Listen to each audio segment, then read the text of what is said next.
Cornette here with you. Stephen A is right there. We got Cam Newton in the house, as well as Dan Orlovsky on a very good post-Thanksgiving Monday. Bears in first place in the NFC. First thing out your mouth. All right. Well, what do you think I was going to do here? There we go, Bears. There we go, yeah. But let's go to the AFC first. We'll talk about that all later on. The AFC yesterday, a little bit perplexing, I think is the word I'll use. Bills beat the Steelers 26-7 in Pittsburgh in what was a very disappointing outing for the Steelers defense and Aaron Rodgers. Buffalo rushed for 249 yards. Aaron Rodgers struggled, wearing a cast on that broken left wrist. Just didn't look right. And the Steelers have now dropped 5 of 7 since starting the season 4-1. Steelers fans were not happy, chanting "Fire Tomlin" during the loss. And so here is Coach Tomlin's reaction post-game. What goes through your mind when the crowd chanting to fire you in your home stadium? Man, I share their frustration tonight, man. We didn't do enough. And that's just the reality of it. Do solutions to turn this thing around exist in your building? Certainly. What gives you the confidence that they do? Keep watching.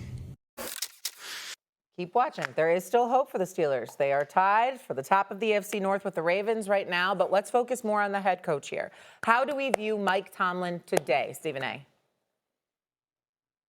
That it's time. It's over. I know that's a bit shocking for most people to hear, especially coming from me, a Steelers fan who loves me some Mike Tomlin. I've loved and admired him for years.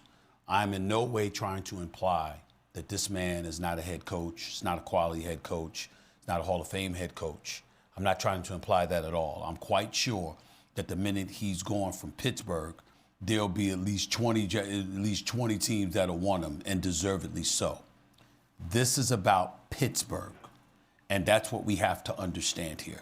And before I go any further, I will ask the producers to put Orlovsky and Cam up on the screen so I can see them both when I ask this one question, albeit rhetorically.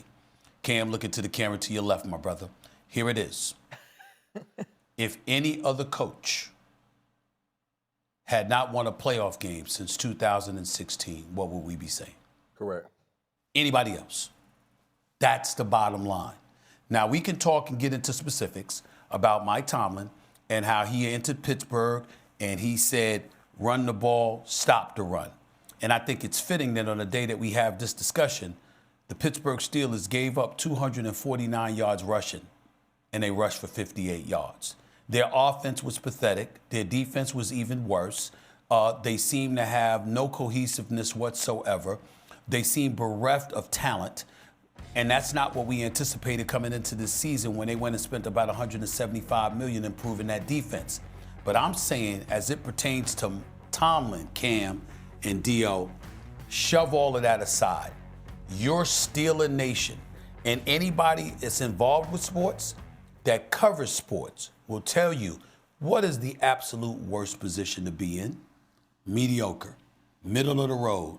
You're not a championship contender, and you don't stink enough to position yourself to be very, very high in the draft where you can ultimately improve your roster through the draft.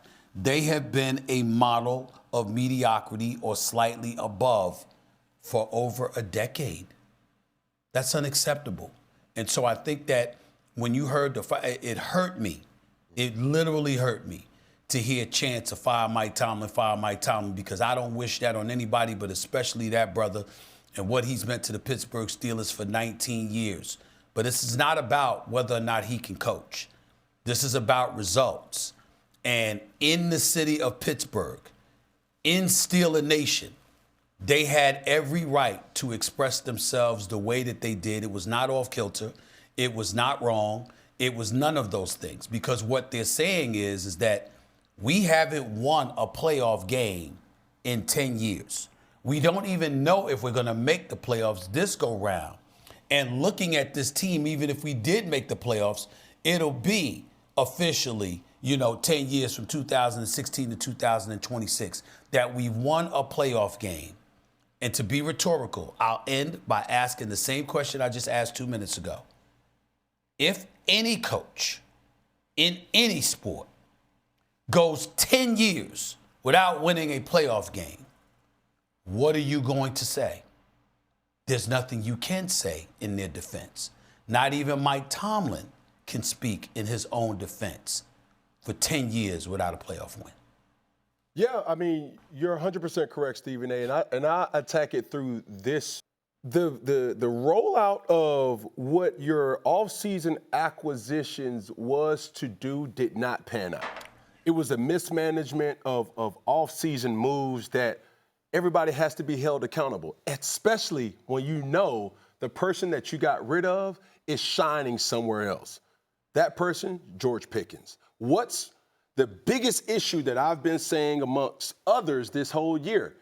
The Pittsburgh Steelers do not have any skillful talent on the receiving position, running back position that really plays to Aaron Rodgers' strength. When you are looking at tight ends to be the leading receivers and leading the team in receiving yards, when you're scratching and clawing, you're scratching your head and you're saying to yourself, where is DK Metcalf? If this is the person that we acquire for a second-round pick, and this is all we're getting, as low as 12 yards in a game, 22 yards in a game, 3 receptions, 2 receptions, and then you look down and you say, you made these acquisitions or you made these decisions in the offseason, the acquiring of Darius Slay, the acquiring of Jalen Ramsey, which I think that was the only one that pretty much panned out. You give away a Minkah Fitzpatrick, for Christ's sake, and then you have a Jonnu Smith that everybody offensively has been playing very vanilla all year. So that's the accountability part that I have to say, hey, we all have to be held accountable. And a spade is a spade when in regards to the things that you tried to do just didn't pan out the way you intended it to do. I think yesterday was one of the lowest and most embarrassing Sundays of Mike Tomlin's tenure. Great head coach, obviously incredibly accomplished. To have a team go into your building without their starting tackles and line up, and you know this, and run the same run play over and over and over and over and over again, and you not stop it, and you're the Steelers, the Pittsburgh Steelers that have been built on a physical, tough, dominant presence, specifically at home. This team, Buffalo, ran a JV offense last night for the tune of a historical number. And I think when you watch that happen, that takes you back. That takes you back to going, that felt different. It had a feeling of, I haven't seen this before. And name me, Stephen A., you're the fan, name me an organization that has a more dire future perspective than the Steelers do. They're unbelievably expensive. Right. They're the second oldest football team in the NFL, and they have a team right now that is in the worst position you could be in. You don't really matter truly when it comes to the playoffs. Now, if you get in, anything could happen, but you're not a true contender, yet you're going to have the 18th pick of the draft. Yeah. And so you're sitting here going, what are we future-wise? I don't know of an organization that we could sit there right now and be like, the future looks as bleak as it does for Pittsburgh right now. I will say this to your point. TJ Watt mentioned that after the game, said, I've never seen a team run the same play over and over again and have that much success with it. He said, I'm at a loss for words. So it wasn't just you feeling that way. They felt that way, obviously, in the locker room as well. Just to push back a little bit here. They are tied for first place in the division. All signs point to them making the playoffs this season. What if they do win a postseason game? What if they do finally get over the hump and win it? Jay, that's like asking if my hairline moved 2 feet forward and I got an afro. You know, I mean, it's not happening. Okay, it's over. Okay, so let's get that out the way. I mean, you don't do that to yourself. Here's the reality, y'all. I'm gonna put it in perspective, and I challenge anybody to push back from this. And I take no joy in this because, again, I love me some Mike Tomlin. They're 6-11 in their last 17 games. They ended last season losing 5 straight, and then they lost in the playoffs to the Baltimore Ravens. Let me throw this at y'all. They've lost 6 consecutive playoff games, okay, since 2016. They've been in the playoffs 6 times. They've lost each one of those games. Do y'all know in each one of those games, at some point, they've trailed by at least 21 points? Do you know that's a new NFL record? Do you know that at no time have they led in any of those 6 playoff games. And they've been outscored 73-0 in the first quarter of those playoff games. I'm going to repeat that. 6 playoff games, 0-6, a 21-point deficit in each of those games, a new NFL record. Outscored 73-0 in the first quarter. Do you know what that means, Shae? That means even when you got to the playoffs, they were basically saying you didn't belong in the playoffs. So not only did you get to the playoffs on the rare occasion that you did, and you didn't win, but you flagrantly displayed that the playoff teams that were there in the mix with you were simply on another level than you were. And now we get to this point where you look at Aaron Rodgers. Yesterday he looked like he should retire. And we all know how much I love me some Aaron Rodgers. He looked like he should retire yesterday. DK Metcalf, I mean, what are you going to say? You clearly needed more talent than that. Pickens, which Cam brought up. Look at how he's looking in Dallas, which highlights how y'all haven't been able to get a quarterback. So I don't want to just mention Tomlin because Omar Khan is not a name that any of us should forget. He is the general manager for the Pittsburgh Steelers. What the hell are you doing? Couldn't get any help before the trading deadline, huh? Couldn't find a way to work it out with George Pickens to stay, huh? You know why? Because you didn't have a quarterback that anybody has any kind of faith in. And that's been the kryptonite for the Pittsburgh Steelers for the most part.